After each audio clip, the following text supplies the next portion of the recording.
There was also, I missed the scene with Lewis or Todd, whatever that character's name is, who bought the Wakandan spear. Wish they would have just cut it all. I don't see the use of it. What if Todd is the bad guy? Now that I'm saying it out loud.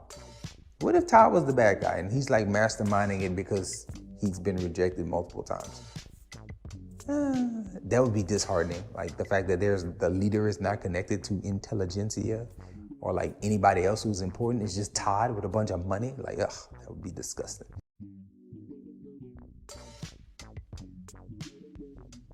What's good, everybody? Welcome back to Whole Views. And I got to start handing out L's immediately for the She-Hulk finale.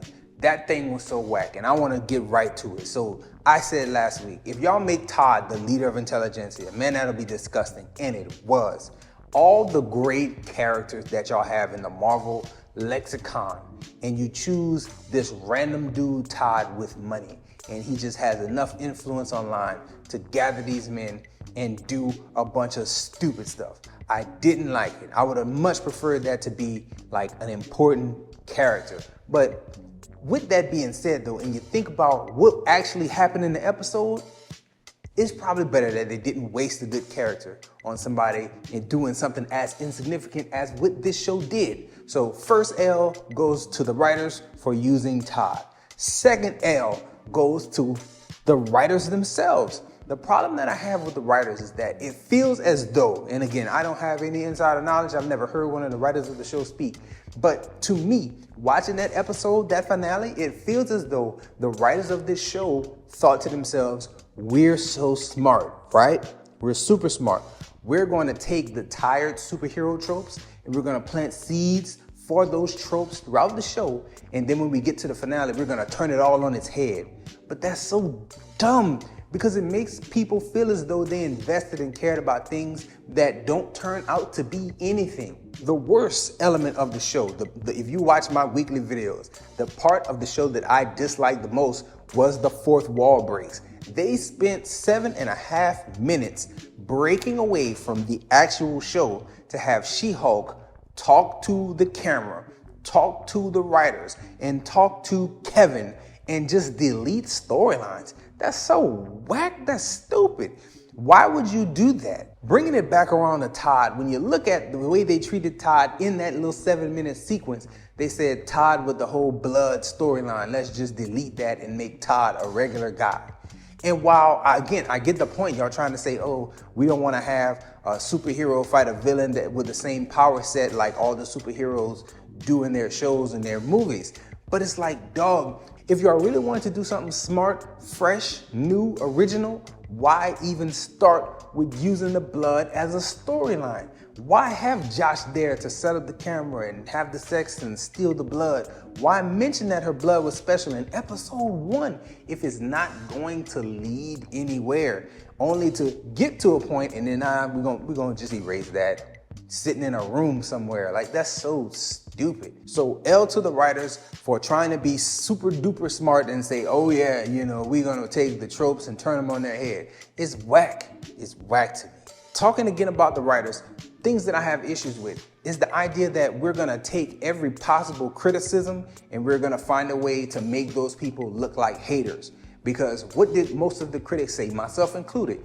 I said you can tell that they used their budget in the first episode, making that character model look really good, and then a few other episodes throughout. But they utilized darkness, they utilized keeping transformations off of the screen, they did what they had to do. And what do you know? They write in the joke in that little wall break about, oh, the budget is working on something else, so the budget is going towards something else. The VFX team has their attention somewhere else. It's like, why are we constantly mentioning the criticisms of the show? If you know what they're gonna be, either you write them out of the show, like you don't include them, or you just deal with the punches as they come. We all knew that mainly CGI characters are hard to pull off, but like, don't write in an excuse for yourself into the show, and that's what it felt like.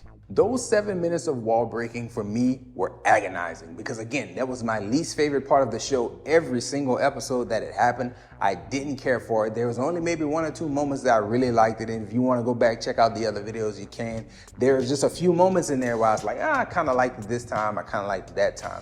But honestly, I really didn't care for that, man. I really would rather you take those 7 minutes and use it to resolve some of the things that you set up, like actually commit to what you set up, but they didn't do that. So let's talk about here some unresolved things that came up with this whole fourth wall thing and the results that came, because like we just talked about, Todd, they deleted the fact that he had powers, right?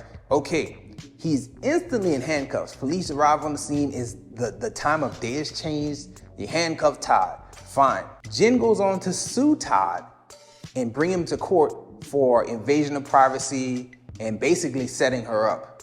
But again, that does not reinstate Jen. How does it? Jen took a plea deal to no longer be the She-Hulk, right? So you're no longer the She-Hulk and you're disbarred.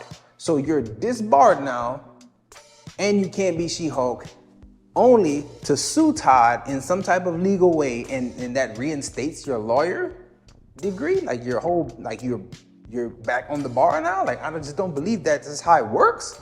A plea deal is a plea deal, and your case is your case, and this one does not affect that one. And I just didn't get that. I didn't understand that. I feel like that's unresolved. What if we really gave a damn about Jen and that character, right? We saw that she sold her apartment. She was back living with her parents. Is she still living with her parents after all this? You don't say anything about that. She just walking into a courthouse. She does a little quick interview. Done. Let's talk about Matt Murdock. Let's talk about Matt Murdock. So Daredevil literally falls out of a tree, looks like it, and he's just back for no apparent reason. She's, oh, I just want to look at him. He's nice to look at. And it's like, it's okay, so we doing that. Okay, fine. He's present in the suit, broad daylight, has nothing to do. And now he's present with the family, and it's like no one's gonna connect the dots that Daredevil and Matt Murdock were supposedly on the other side of the country, but now they're back and they're involved both at the same time. These people aren't crazy. They can connect dots. Like, what are we doing? What are y'all doing? Let's talk about Blonsky and the way that they tried to like make him accountable for his actions. Listen, the plea deal. Jen said, I won't be She-Hulk anymore. I'm not going to be turning into her. But then during the fourth wall break, she turns into her. So you become She-Hulk during the fourth wall break. You are now breaking the same agreement that Blonsky made. But your whole thing is about Blonsky being held accountable when you can like get your plea deal wiped away and now you're She-Hulk again, only for Blonsky to go to jail and get broken out by Wong. And it's like he's right back where he was when all this started. And I feel like that's the big issue with this finale. If you erase the whole blood storyline in the finale, and Todd's just a regular dude who did a website, got a bunch of followers, and they made you look silly and made you Hulk out and you got charged with some stuff. And then you had a plea deal and all that stuff happened. But you erased the whole blood storyline. What actually happened? Because you were a lawyer with She-Hulk powers in the beginning, and you're a lawyer with She-Hulk powers at the end. What happened? Same thing for Blonsky. He shows that he's this better person. He was breaking out to help Wong, but he says, no, I'm gonna not be Abomination anymore. I'm gonna go here. And when I go here, I'm gonna stay here. I'm not gonna turn into Abomination, only to be turning into the Abomination, get back in jail, and now he's breaking out with Wong again. Like, if all that happened, we watched 9 episodes of what? What was this for? Was this to just introduce She-Hulk? Because if that's the case, we could have did that in like a 1-hour short, like Werewolf by Night. Like, just give me one of those instead of 9 weeks of this. This really, really lowers my overall thoughts and feelings toward the show, because I was not super high on it, but I was at a point where I said, it's a good show. They got some things that I don't like about it, mainly the fourth wall breaks and some of the little men jokes, but it's like, it's fine. Some of them are actually pretty funny.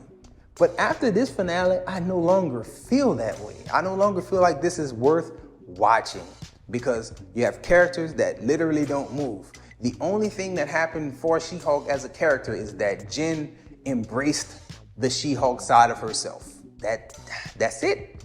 You could have did that in much less episodes, because the whole blood thing was wiped clean. The whole fact that, or the whole thought that she might have a villain out there somewhere, like someone sinister that could lead to problems later down the road, That's gone. Todd is in jail. Intelligentsia is done. It's like, and Hulk comes back with a CGI son who looks horrible as well.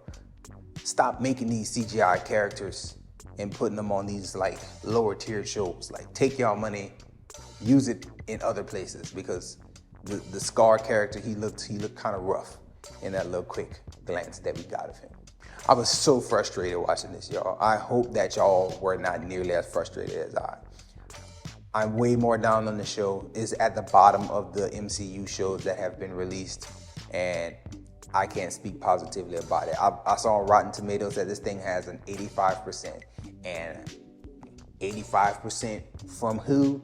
85% where? How?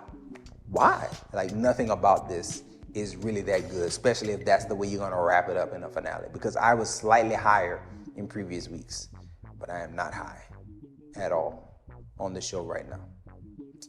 That's all I got, y'all. That's all I got. I think I'm done. It wasn't good. It was trash. Trash. Enjoy yourself. Guard your heart. Go watch something good. Don't watch She-Hulk though. It's a waste of time.